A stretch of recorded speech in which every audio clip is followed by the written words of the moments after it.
We're going to move on to our panel discussion. We're still trying to plug in one of our final panelists, but we have three of the four. So Ed Feng will continue and be a panelist for our next session. We're also joined by Jerry Bow. Jerry Bow is from Houston, a professional sports gambler, as well as a handicapper and a radio host for Houston's ESPN 97.5.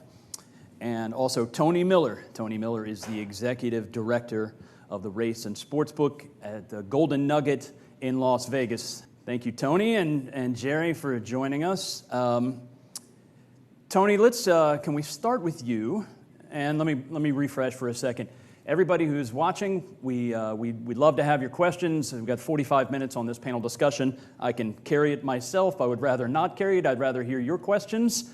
So let's please post to the Q&A section. Kathy Enzer will take the questions, and then we will bring them on air. Let's go to Jerry Bow. Good to see you. Jerry is what we call a high volume bettor. I learned about Jerry Bow during the 2018 World Cup, and there was a guy I follow on Twitter, and he posted, if you're not following Jerry Bow on Twitter, he is killing it in terms of his soccer picks during the 2018 World Cup. So I started following, and I was scrolled back, and I was like, man, this guy really is nailing all of these picks. How much time do you spend researching a game before you place a bet, and what type of information do you use? Thanks for having me. First of all, it's a pleasure. Good morning to everyone. What I look for in a game and how much time it differs, right? Because we know that there's so many extra things that go into a bet. Are you looking for timing as far as, are you betting on a team that you think that the line is going to go for you or against you? Are you betting on, are you waiting on an injury? You know, whatever the case is, that throws, it slows down the process to when you actually place the bet. So to me, I play off public perception. That's what I've learned the most works for me.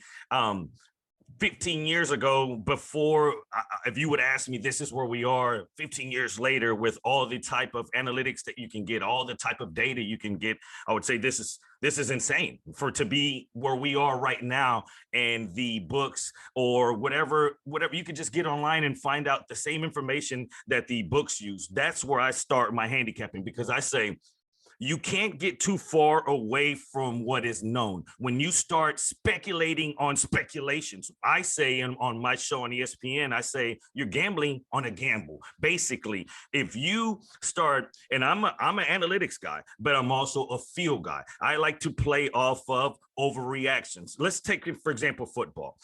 A line comes out, and all week long you watch a line to wait for a half a point from 7.5 to 7 or to 6.5 on a key number. But what happens when a football game starts and someone scores a touchdown or 10 unanswered points? That half point goes away real quick. So then to me, that's an overreaction by the actual books, or I look for overreactions by people. Is it an injury? How much is the overreaction? Are we overreacting? Am I waiting for it? And that's why I find so much value now. I like to set a bet pregame on my analysis, and then I like to watch and play off field and see how much that line overreacted. When I bet a football game, I never expected my team to come out and win from wire to wire. So then why all of a sudden on one possession that the team favorites, for example, gets the ball in football, they score a touchdown, all of a sudden that line is changing closer to another key number off one possession? To me, that's an overreaction. That's what I look for. Tony Miller, are you there now? Can we hear you? You got me now? Hey, all right. Thank you, Tony. Great to see you. Welcome to Virtual Rice University. Can you tell us about the industry? How long have you been in the industry? Why did you start in the industry? And maybe take a look at the changes that you've seen. Yeah, I came to Vegas in 1975 to play football for UNLV and got out of college and just started right into the industry right away in the early 80s. I started in Caesar's Palace back in 1985, and I've been in the industry ever since. I've traveled all over the world. I've opened up sports books in England, Australia, and numerous books around town. Now the director of the Golden Nugget for the past 16 years. And it's been great. It's been a great ride and seen a lot of changes in the industry. And I expect to see quite a few more, but it's changed quite a bit over the last few years. I mentioned a little bit earlier, I feel like in the last 10 years, there's been significant changes when we look at in-game wagering. If I remember correct, maybe even 10 years ago, correct me if I'm wrong, the only way that you could legally place a bet in the United States was to walk into a casino in Nevada. Now the Supreme Court has said that states can decide on their own whether they want to have legalized sports gambling. There are now 22 states that have it. New Jersey is one that's doing very well. In terms of that kind of changing market, both with the ability to place legal bets on an app inside of the state limits, the in-game wagering, what have you seen that's kind of been the biggest change in that industry? Oh, well, I can tell you the biggest thing for me would be mobile phones. I mean, it's just a few years ago, I was kicking people out of my sports book. They weren't allowed to be on their phones at my sports book, and I had to ask them to leave the area. Now people, they're coming in every day, signing up for the mobile phone app, and especially the locals in town. I would be surprised to find somebody who doesn't have at least 6, 7 apps on their phone from different sports books around town. My shop is unique at the Golden Nugget because I'm a freestanding sports book. I make my own numbers, I create my own lines, and I put up a lot of things that other books don't do. I'm freestanding. I can do what I want down there. But the mobile phone business, the people betting from their couches, watching the games, in-game wagering on those phones also is another thing. You don't have to travel down to the sports book downtown anymore to make wagers. You can just do it from the comfort of your couch. And yeah, that's probably my biggest change. That and social media. Social media has taken off. Twitter, Instagram, and the information now that's available on Twitter and those other channels is unbelievable. And there's a lot of information out there, and that's the thing. And also people now are very well educated across the United States with sports books opening up in various states.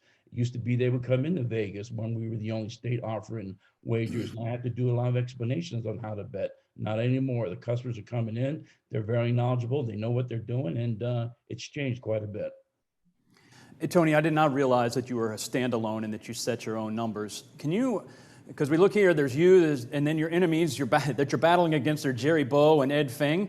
So what do you look at to determine a good line? How much of it is a mix, similar to what Jerry said? A lot of it is numbers, a lot of it's analytics, but also a lot of it is gut and experience. Yeah, I look at the lines the night before for the next day, mostly every night. I put some games out the night before, overnight baseball and overnight NBA and things like that. But we take smaller limits on those lines, and because they're very volatile, they move quick, especially totals.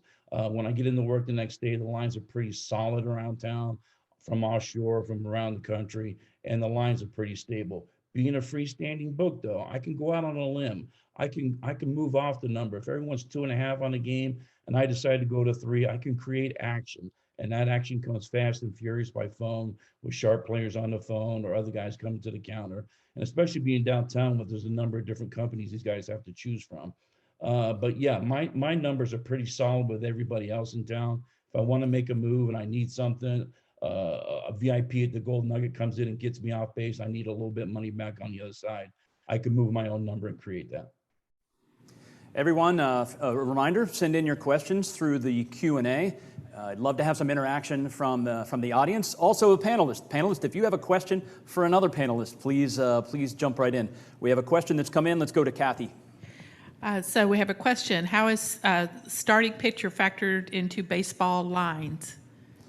So Tony, that's for you. How does the starting pitcher factor into baseball lines? And with baseball, you look at if you're looking at a money line or a spread, you could look at the full 9 innings, or you could look at just the first 5 innings. For sure, there's 2 ways to bet. You can bet the first 5, or you can bet the whole game. You can list a certain pitcher for each team, or both pitchers that just have action. Don't care who starts the game. But when we have pitchers like DeGrom go, or Bauer, or these high-profile pitchers, and you'll see a spread out there of -$3 or a 3-1 on the favorite. Yeah, those factor in pretty good. I can tell you when DeGrom pitches, a lot of people like betting favorites in baseball, especially very good starting pitchers, and they use them in the end of the parlays or in every parlay on the board. I throw a favorite in there. I tend sometimes to shade the favorite up because I know there's going to be a lot of parlay action and whatnot coming down in those pitchers. It doesn't take long. If I go up too high on the favorite, I'll get some money back on a dog from a sharp player. But yeah, I always factor in maybe shade a little bit higher when it comes to the pitchers. Ed, So for on my side, I have some baseball predictions, and I use the FIP predictions from Dan Zimborski. So you can go to Fangraphs, Zips, and those are the predictions I use. I understand Steamer is also pretty good if you're looking to evaluate starting pitchers. Ed, when you look at your predictions, let's start with what are your favorite sports? Like, what sports are you the most comfortable predicting? Yeah, I mean, I'm most comfortable with NFL and college football. And then I'm also most comfortable with markets that are wildly moving because that means those markets are pretty weak. So I've been having a lot of fun the last week with the NFL. And Tony, I don't know if how much with the NFL stuff you do, but from what I understand from your colleague Chris Andrews, like it's a hard thing for bookmakers. And you see, just an example, Patrick Surtain was, even money to be the first cornerback picked. He's minus 300, so 75% break even last time I checked. So whenever you see markets going crazy like that, I'm kind of interested because I know the market isn't as strong. Ed, you're right. I got 27 NFL draft props up right now for this Thursday's draft. And I could tell you what, I got hit pretty hard already because I believe the 49ers have narrowed down their third pick to Mac Jones or Trey Lance. And that was one of my props up there. Will Mac Jones be the third pick? And they hit it before I could take it down. And so I'm kind of in a little bind right there. Wasn't you, was it, Ed? It was not. I can't bet that third pick until I have better information this week. Right. Like I think everything with some of the modeling I do, and it's pretty primitive, but like, yeah, that third pick is too volatile for me. I mean, it might be Fields. It might be Fields by the time we're all said and done Thursday night, right? So You're right. Smoke screens. Yep. And as for me, I know you asked Ed as far as, what he looks for. When I started gambling, I started realizing when I started doing my numbers that, for example, the NFL is a real sharp. Those numbers are pretty sharp. Then I started kind of weighing out and I'm saying, whenever you, for example, go to an NCAA slate, there's so many games that I find it makes it a little bit more difficult for a book to get that number exactly where they want because there's so much action. So that's why I became a real big soccer player, because in soccer, there's so many leagues and there's so many aspects that the book has to get right to get it to where they want that I feel like you can take advantage of that, if that makes any sense. Yeah, no, absolutely. And, even with the NFL, like it all depends on when you bet too, right? So if you're betting Tuesday, like I do not recommend making an NFL bet Sunday morning. That market is pretty sharp then, and sharper than it is Tuesday. So, timing matters. We have another question that's come in actually from the other side of campus. Go ahead, Kathy. Yes, this question is from Fred Higgs, an associate provost here at Rice. And this question is for you, Ed. Urban youth love sports and often have unrealistic hopes for making it to the pros. Any thoughts about using sport analytics to capture their love of sports and to inspire some of these talented youth to enter STEM careers, for example, science, tech, engineering, and math? So, any thoughts there?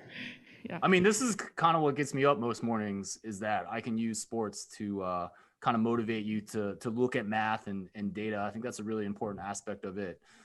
It's really important aspect of kind of the content I create over at the Power Rank. I certainly hope that, that is something that happens. I think like you can't even get into sports betting without some numbers. You can't even begin to start talking about this until you understand what like minus 110 means, right? That you have to, if you wager $110, you're going to win that back and 100, and what that means in terms of probability. You can't even start. So it makes me really happy that the attitude towards sports betting has changed over the years and that we can start talking about this. I had someone I know in the athletic department at the University of Michigan introduce me to someone in the sports betting world publicly on Twitter. That was absolutely a no-no 4 years ago. So, I love the way how things have changed. Yeah, the kind of the normalization of sports betting has definitely changed in terms of attitude in the United States, especially since the Supreme Court ruling in 2018.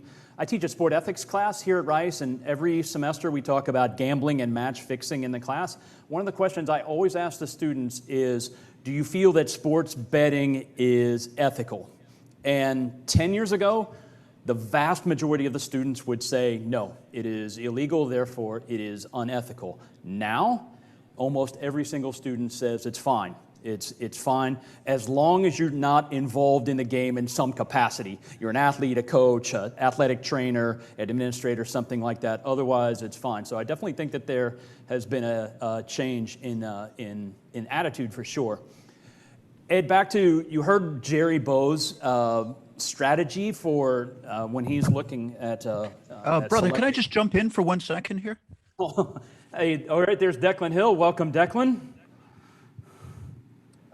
Look, guys, I'm an expert in match fixing, illegal gambling, sports things, and I just want to tell the 77 participants that are tuning in, Jerry, Tony, and Ed are geniuses. Guys, this is a really rare panel. I'm so sorry that I was a little late. I'm technically challenged, but I thought this was going to be university academics, and we're all going to be talking about blah, blah, blah. These men every day put their cash on the line. They're not constructing academic theories.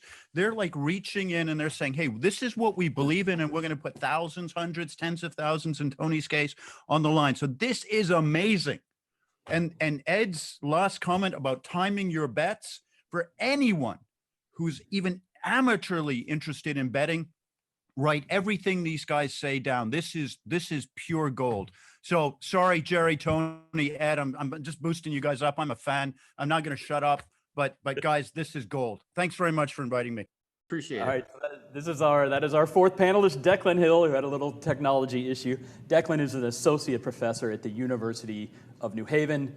He is also an author, an investigative journalist. We're going to hear his presentation right after the break, but I also asked him to be on the panel discussion because of all the background that he brings. Declan,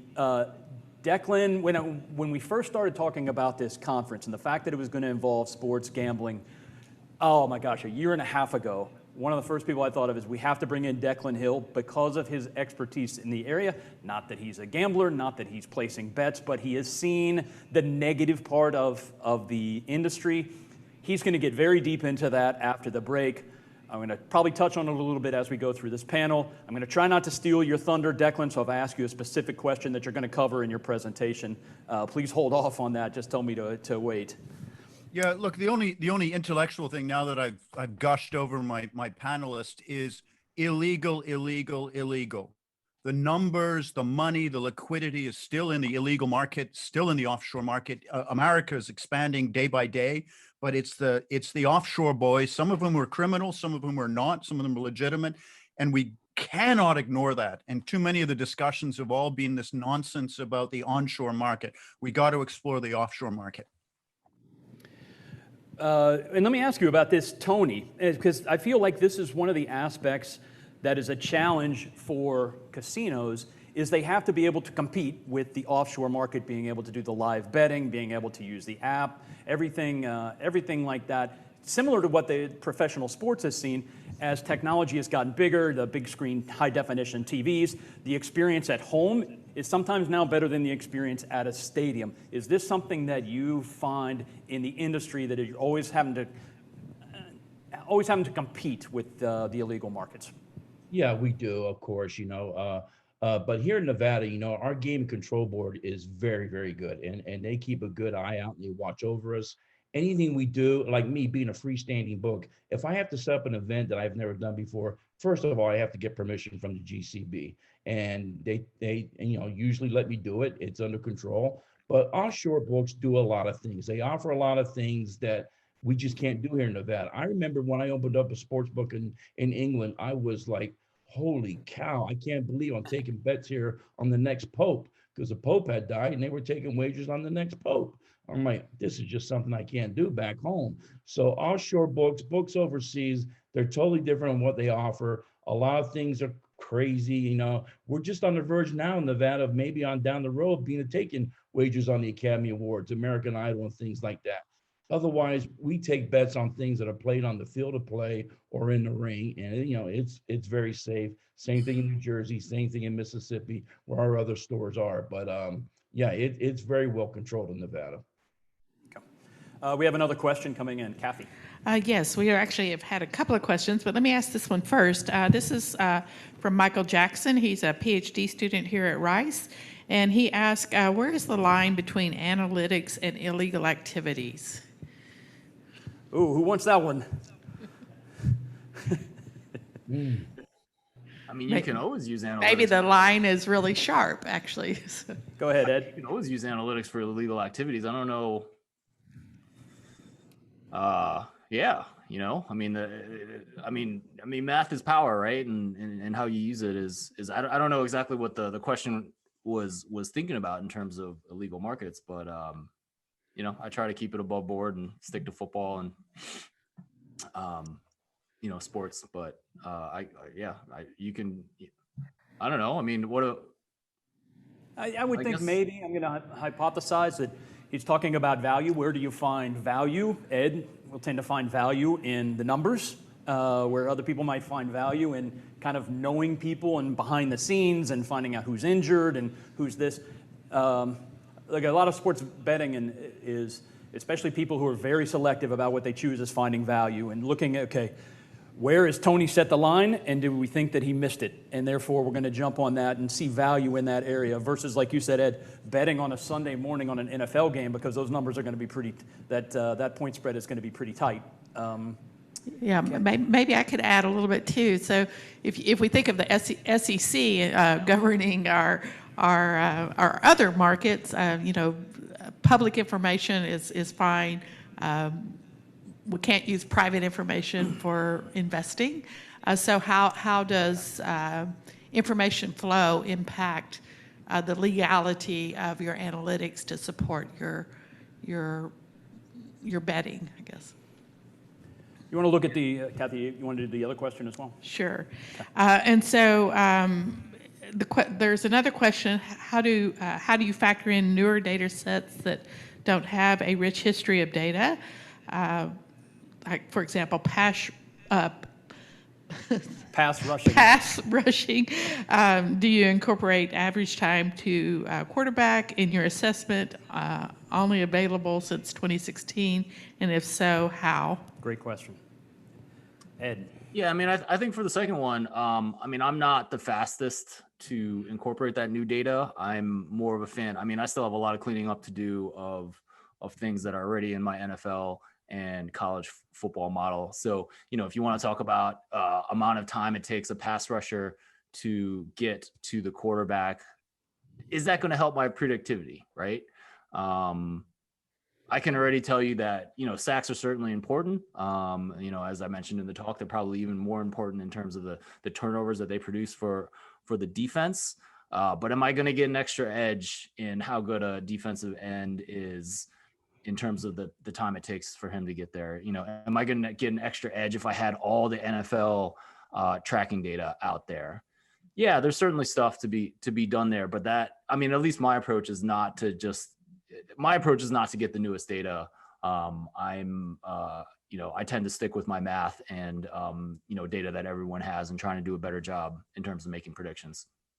And like I mentioned earlier, you have to be careful what you throw into your equation. Like Ed said, if I do figure it out and I do find a little bit of value in there, is that enough to sway me to a bet? I'd like to look at it more as, if you're going to look at pass rush, let's look at game script, because game script is where you can get a lot more value. If you can predict, obviously, okay, let's talk football.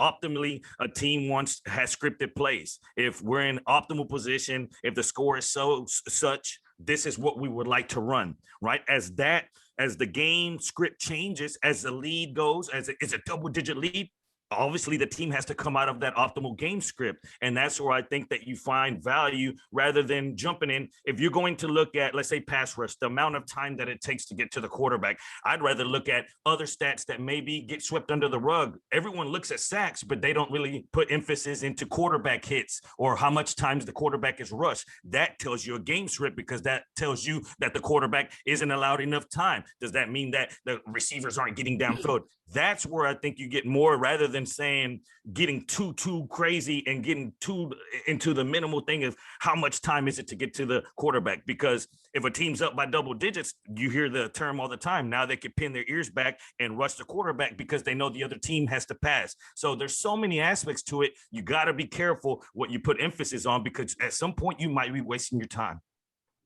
Yeah, and Jerry brings up a good point with quarterback hits. So quarterback hits is a really interesting statistic because I showed you guys all the correlations between completion percentage and bad ball rate. Quarterback hits is like the most sticky quarterback stat. Kind of shocking. This is some work that Josh Hermsmeyer did. So it's just I guess I'm just saying with what Jerry said that like if you have that and you know that that's predictive, how much more are you adding by something else? I think those are good questions. Hey, Jerry Bo, on looking at kind of a pregame bet versus in-game wagering, where is it easier for you to find more value? In that live betting, but you also have to be careful because I spoke about overreactions earlier, and you can very well see you watching a game and all of a sudden say it's basketball. Now there's foul trouble. You're closer to the bonus. The star player on one team that, the leading scorer, now he has to go to the bench because he picked up 2 quick fouls. So then you overreact, you go to it and you say, all right, where do I find? But to me, like I say, if it's pre-market, if it's pre-game, I like to go with what Ed said. If it's NFL, look around that Tuesday, Wednesday, see it open when the limits are low to see where that money goes. I don't like to try to so much predict sharp and public money so much because the term sharp, it's kind of washed up to me because there's a lot of guys with big pockets that can move lines that aren't exactly sharp, but they got money enough to move a line. See what I'm saying? So to me, I have to know somewhat where that money came from. And I'm already predicting myself. If I'm betting on X team and I think the public's going to come in, for example, and Tony, you probably can relate to this, that the March Madness game between Baylor and U of H, everywhere out there, Ken Palm, everywhere told you that should have been a 2-point game. Why did books open around 5? Because in my opinion, they knew that they would have got hammered with Baylor money. That was a known. So they opened it at 5. Everywhere predicted, everywhere told you that game should have been under 3. In the bigger, go look at Ken Palm. Everyone was saying, this is a 2-point line. Why did the books open it like that? Because they knew if they opened it lower that they were going to get hammered with Baylor bets. That's the thing. It's not so much only numbers. It's a gut feeling. You knew that the action was going to come a certain way. So you went ahead and adjusted your numbers to open. U of H is the University of Houston. We're in Houston, so Jerry, that's how we refer to it, the university. I have a question for Declan. This is a lengthy question because I feel like I want to give a little bit of background to the audience. During the 2019-2020 season, 50% of the teams in the English Premier League had a gambling company as the primary sponsor on their jersey. In Championship, which is the second division, it was 71% of the teams. As a result, 27 of England's top 44 soccer teams had a gambling company as the main logo on their jersey. This is an example of what I'm talking about. So this is not a Premier League team or a Championship team. This is Crawley Town, but it has 32 red across their jersey. It's larger than the team logo. It's larger than the manufacturer's logo. Back here in America in 2014, NBA Commissioner Adam Silver wrote an op-ed for the New York Times stating that he was in favor of legalized sports gambling in the United States. This was quite controversial at the time, but the NBA's research showed that if a fan had money on the game, they would watch that game 40% longer than if they didn't have money on that game. Now, let's fast forward to 2018. When the U.S. Supreme Court voted that states could determine whether or not they wanted legalized sports betting within their state lines. Early in 2018, only Nevada had legalized sports gambling. Now, 22 states have legalized sports gambling, with more on the way. For decades, U.S. professional sports leagues avoided any discussion about sports gambling, similar to what Ed just mentioned. Now, professional teams are building sports books inside their arenas and stadiums. Now, each major professional league has sports betting companies as sponsors. In fact, the most recent league to announce a sponsorship agreement was the NFL about 2 weeks ago. Over the duration of that sponsorship deal, the NFL will earn nearly $1 billion from Caesars, DraftKings, and FanDuel. Now the question for Declan: should fans be concerned that sports leagues and teams are getting a little too cozy with sports betting companies and casinos? Short answer, yes. Long answer is it depends on who the casinos and sports gambling companies are. And this is, Tony wakes up. I think, Tony, I hope I'm not speaking for you here or erroneously here for you, but Tony is a legitimate bookmaker. He pays his taxes.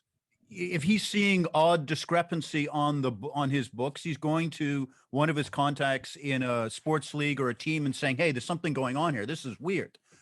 The problem in UK soccer, football as it's called over there, is they didn't discriminate between an offshore bookmaker that paid no taxes, shared no information with with anybody, were the match fixers, and that's what I'll show you in the next presentation, is these gangs of match fixers that have infested international soccer and international sport outside of the United States. These bookmakers who compete with the Tony Millers of the world, do no social responsibility, no taxes, nothing. And they were getting to put their names on these professional football teams along with the legitimate guys. And so my point is, if you're going to have legalized sports gambling, which is good, you've got to give bookmakers who are paying their taxes, who are doing the right thing, an advantage, not put them to disadvantage to criminals. Thank you, Declan. We have about 5 or 6 minutes left. We've got 3 questions that have come in. Let's go to Kathy. Sure. So from Alexander Zhang, the Kelly criterion is one interesting way for bet sizing. Do you incorporate this, or how do you approach sizing bets? No one specific, so anyone can answer. Go ahead, Ed. Well, Jerry's the pro, so I'm more interested to hear what he said. Kelly criterion is, God, it's such beautiful math, information theory. But the basic idea is like you have a bankroll and don't bet. I mean, at max, don't bet more than 5% of that on any one event. Stick to 1-2%. I mean, that's the basics behind that. You can get into the weeds with the math, but that's the intuition. And I'm going to turn it over to Jerry. I get that question probably the most out of anything. Like, what do I do with this bankroll? How much do I need? Like I tell people, that's a question that I can't answer because I don't know what kind of a gambler you are. We all know 2-3 different type of gamblers. There's a gambler that, let's say he's betting offshore, even at the casino. He takes money and he knows that I get paid in a few weeks and I'm going to have another bankroll. There's one guy that deposits and he says this bankroll is for the entire season. So how can I give both of those people the same answer? I can't. What I say is my biggest thing outside of gambling, just in life, was to set goals. So then if you incorporate that into gambling, setting daily goals, telling myself, okay, if I always use this term, and I use it with people that come into my handicapping groups and whatnot. And I say, okay, say that you were aiming for 100,000. That's $270 a day, right? Ish. Okay. So say, well, let's not get ahead of ourselves. Who's really expecting to make 100,000 just starting? Let's start with 25,000. So then I tell them divide that, that 270 by 4. Now you have a goal. Split that into units, and that's how I do it. I'm never putting more than maybe 1%, 1.5 on unit or on a game because I'm a high volume shooter. I might have a 1.5% of a unit, into a game, and then within the game I have another 2 units put in. So to me, I just like to say know when to walk off from the table. I tell people, how many times have you been at the casino and you tell yourself when it was over, why didn't I leave? Why didn't I leave? Whether you won or you lost, right? So then it's in sports gambling is saying aim at that goal, break your bankroll down into units, never over bet on any given event, and know when to pull the plug, whether you're up or down. Because with the apps, before I tell people, whenever you're in a casino, and to everyone here, whenever you have to pull out physical dollars, one over other, it's different than typing into an app. On an app, you're much more liable to at a zero. You know, when you're in a casino and you have to pull out 20 after 20 after 20, it kind of makes you stop and think. So that's what I tell people. Your bankroll is not specific for any person. Break it down by goal. What's your goal overall? You're not going to win every day. Throw that into the equation, and that's where you get your mark. Jerry, you hit that right on the head, man. I see these kids come in from California, these young kids. They come into the sports book. They get there on a Friday. They're there for the weekend. What they want to do is open up a phone app. They put in $3,000 deposit. And when you got the phone in your hand, and you're laying by the pool and you got a six-pack next to you and you're drinking and swimming, it's so easy to say, you know what? I'm just going to bet what I got here. This is easy. I can pick this game. And before you know it, they're back making another deposit. It happens every weekend. You got to have discipline. I just one more thing about the Kelly criteria. If you want to use that mathematically, you need to know exactly what your edge is. And that's difficult, if not impossible, because of the small sample size in sports. All right, another question from Kathy. Yeah, I'm going to roll the next two together. So these are for the young people following behind you. What raw data for the rookie data scientist would you recommend that they grab onto? And then also, what analysis tools are your favorite? Are you a Excel, an R, a Python person? Just any analytical hints that you can give to the audience. Yeah, I mean, when I first started, I was trying to scrape everything. You don't have to do that these days. KO Stats has a bunch of good data. I use them for college basketball. They'll have box scores for every game. They'll have market stuff for every game. I use Big Data Ball for MLB, so I just get box scores, and I'll be digging into some of they have some play-by-play stuff too, to look at pitcher batter type matchups. So those are just two sources that I use. There's a bunch of other places that you can buy data. In terms of methods, everyone kind of wants to know methods. I use Python. That doesn't make Python any better than R. I would just suggest try to solve a problem, right? So try to get out there and be like, if you want to get into it, try to, it's probably easier to beat props than it is, like NBA props, than to beat NBA sides. So, go get some, So you can go to Big Data Ball, you can get NBA play-by-play. It's clean. You don't have to clean it up at all. So go there, develop a model for, 3-point shots. It doesn't matter, I'm not going to say anything if you do that in Excel. So just go do something and test it out and go from there. Thank you, Ed. I will add that we do have an Excel short course that'll be offered tomorrow. So anyone who'd like to sign up for that, please do. All right, we're right up against 10:30. Thank you to Jerry Bow, Ed Feng, and Tony Miller, our panelists. We're finished.